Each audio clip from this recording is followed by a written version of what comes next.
देखिए, जैसा आप पिछले 2 दिनों से देख रहे हैं, एनडीआरएफ के हमारे लगभग अभी 50 जवान वहाँ पे पहुँच चुके हैं धराली में, जिसमें ऑफिसर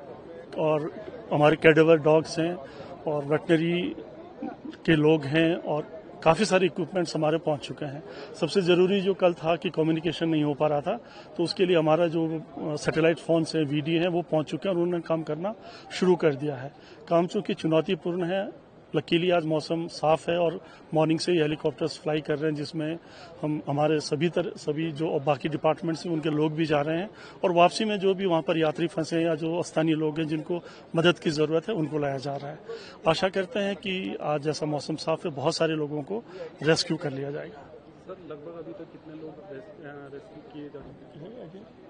सर, जो आज हैं लगभग 50-60 लोग तो आज की जो आंकड़ा सुबह से है, लगभग 50 लोगों को अभी तक वहां से निकाला जा चुका है और जैसा मैंने बताया है कि अगर मौसम साथ देगा तो 100-150 लोगों को आराम से आज हम रेस्क्यू कर लेंगे। देखिए, जैसा सभी को मालूम है, परसों से जो आपदा की स्थिति है, जो राष्ट्रीय राजमार्ग 34 के ऊपर धरासू से लेकर गंगोत्री के बीच में जो धराली गांव में और हर्षिल के एरिया में जो मेजर क्लाउड बर्स्ट हुआ, उससे और उसके बाद जो बरसात हुई,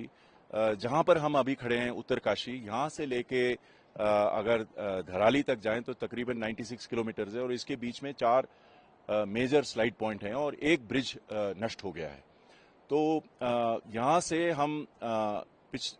परसों रात से बॉर्डर रोड के जवान और मशीनरी सड़क पर है और इसको खोलने की प्रयास में है और हमारा अनुमान है कि कुछ घंटों में हमारा जो कनेक्टिविटी है, वो जो जहाँ पर ब्रिज टूटा है लामचीगढ़, वहाँ तक कनेक्टिविटी हम बहाल कर पाएंगे। तो फिर हमारे जो ब्रिज के जो स्टोर्स हैं वो ऑलरेडी गाड़ी में लोडेड है, हमारे जवान तैयार हैं। हम इनको आगे मूव करेंगे जैसे ये सड़क की कनेक्टिविटी बनती है और लामचीगढ़ में हम ब्रिज, हमारा अनुमान है कि आज रात तक हम वहां पर ब्रिज स्टोर्स पहुंचा करके हम कुछ काम शुरू कर पाएंगे और वहां पे बहुत ही कम स्पेस है, तो क्योंकि पहाड़ी नाले के ऊपर ब्रिज है, तो वहां पर सबसे पहले हमें टेक्निकल टर्म्स में जो गैंट्री बनाना है वो बनाएंगे, फिर उसके बाद ब्रिज को लॉन्च करेंगे। वो हम अपने आप को टारगेट दे रहे हैं कि एक दिन में हम इसको ब्रिज को लॉन्च कर देंगे, पर हमारा ये आउटर लिमिट है कि 3 दिन तक हम हर्षिल तक जो छोटी और बड़ी गाड़ियों का कनेक्टिविटी के लिए ये रास्ता खोल पाएंगे। साथ में जो हर्षिल से लेके धराली है, वहां पे बहुत पानी आया है, जो हमारी एग्जिस्टिंग रोड है वो पानी के नीचे है अभी। तो वो हम 2 विकल्प है हमारे पास, एक तो जो एग्जिस्टिंग रोड है उसी को हम यूज करें और दूसरा ये है कि हम फ्रेश रोड काटें।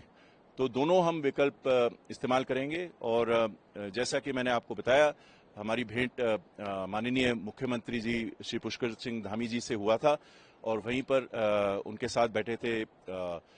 श्री अजय टमटा जी, मंत्री जी मॉर्थ के, और उन्होंने फिर डायरेक्शंस दिए कि सबसे पहले जो है हमने कनेक्टिविटी को बहाल करना है, क्योंकि जो जितनी भी रिलीफ का जो मटेरियल होगा, जो भी स्टेट की तरफ से जो सामान आगे पहुंचाना है और लोगों को इवैक्यूएट करना है, वो सड़क के माध्यम से ही सबसे बेहतर किया जा सकेगा। तो ये उन्होंने बताया कि जो भी आपको मदद चाहिए स्टेट एडमिनिस्ट्रेशन की तरफ से या कहीं से भी, वो सब आपके लिए दिया जाएगा और हम एक साथ मिलकर के आपदा से जो गांव बुरी तरह प्रभावित हुआ है वो है धराली। तो धराली तो पूरी तरह खाली है, वहां पर कोई भी है नहीं इस समय। गांव के 7 लोग मिसिंग हैं। अभी कुछ देर पहले मेरी माननीय मुख्यमंत्री से बात हुई तो उन्होंने ये मुझे बताया। बाकी जो लोग वहां पर रोके गए हैं, जो यात्रा पर थे, कोई गंगोत्री में है, कुछ हरसिल में है, जहां जहां पर भी रुकने की व्यवस्था है, तो उनको सबको, जो बाहर से लोग आए हैं उनको सीधा देहरादून एयरपोर्ट पर ड्रॉप किया जा रहा है और जो लोग स्थानीय लोग हैं उनको जो वहां पर सेना का जो हमारा केंद्र है आईटीबीपी का है, वहां पर उनको रखा गया है और अभी और जो किसी तरह की कैजुअलिटी का भी कोई जानकारी नहीं है और बाकी इस समय सामान्य स्थिति। जो बाकी गांव हैं वो सब ठीक सुरक्षित के पास है। हम पिछले 2-4 दिनों से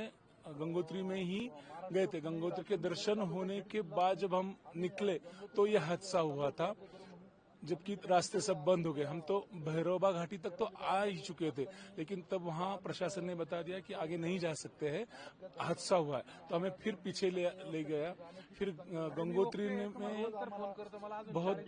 गंगोत्री में भी प्रशासन, मिलिट्री फोर्स और पुलिस ने बहुत बड़ी सहायता की। वहां पे सब होटल वालों को, सब यात्रियों के लिए पूरी व्यवस्था बनाए रखी, खाने पीने की भी बनाए रखी, कुछ पैसे नहीं लिए, वहां रहने के लिए फ्री लिया। और मंदिर कमेटी जो है उन्होंने भी बहुत बड़ा सहयोग दिया, वो भी भोजन प्रसादी दे रहे हैं सब लोगों को। और आज हम वहां से गंगोत्री से बाहर निकले थे, कुछ पैदल आ गए, तो फिर बाद में प्रशासन, ये मिलिट्री की गाड़ियों ने हमें जहां हेलीपैड रुका था, शायद हरसिल के आगे पीछे वहां का, वहां तक उन्होंने बटवार वहां पर हमें छोड़ दिया।